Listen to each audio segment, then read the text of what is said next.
इधर बूचा में नरसंहार का सच जो है वो दुनिया के सामने आ रहा है। बूचा में क्या हुआ ये सुनकर आपको शायद यकीन ना हुआ हो, लेकिन आज हम आपको पूरे सबूत के साथ कत्लेआम का सच बताने वाले हैं। बूचा के मेयर ने कहा कि महिलाओं और बच्चों और बुजुर्गों पर सबसे ज्यादा क्रूरता जो है चेतन लड़ाकू ने की है। अब चश्मदीद बता रहे हैं कि चेतन लड़ाकू ने शहर को कैसे कब्रगाह बनाया है। जरा देखिए इस रिपोर्ट से।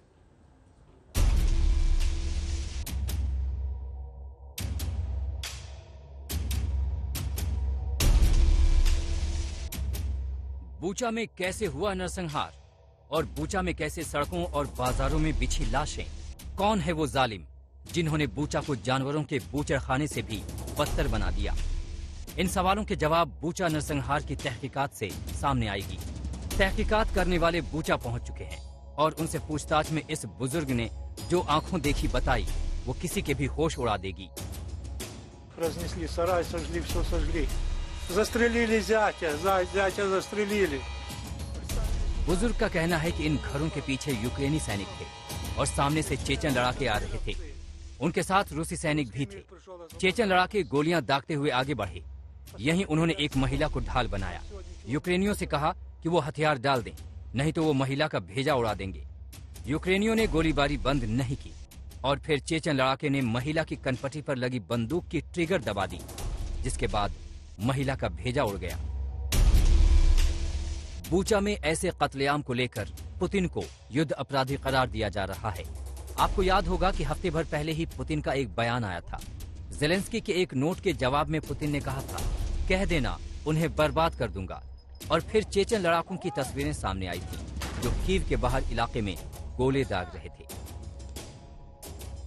ऐसा कहा जा रहा है कि बूचा और इरपिन में बच्चों, महिलाओं और आम लोगों पर सबसे ज्यादा क्रूरता इन्हीं चेचन लड़ाकों ने की। इनके खिलाफ सबूत जुटाए जा रहे हैं, जिसकी जिम्मेदारी पुतिन पर आएगी। अमेरिकी राष्ट्रपति जो बाइडेन बूचा नरसंहार के बाद पुतिन को खुलकर युद्ध अपराधी कह रहे हैं।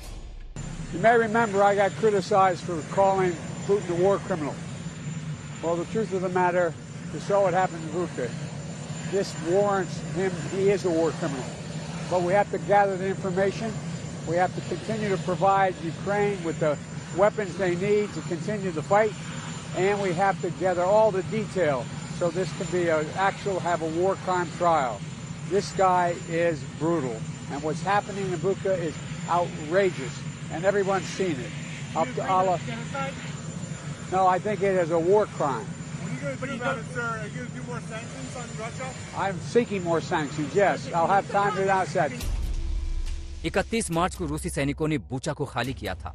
उसके बाद से यहाँ सड़कों पर बिखरी लाशों और आनन फानन में खोदी गई कब्रगाहों की तस्वीरें सामने आ रही हैं।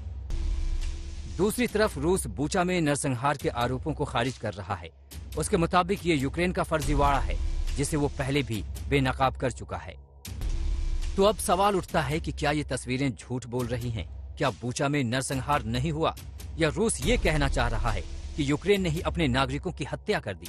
ऐसा यूक्रेन क्यों करेगा? साफ है कि रूस एक ऐसे युद्ध में बुरी तरह फंस चुका है जहां उसके साथ कुछ आया है तो युद्ध अपराध और दुनिया भर की बदनामी।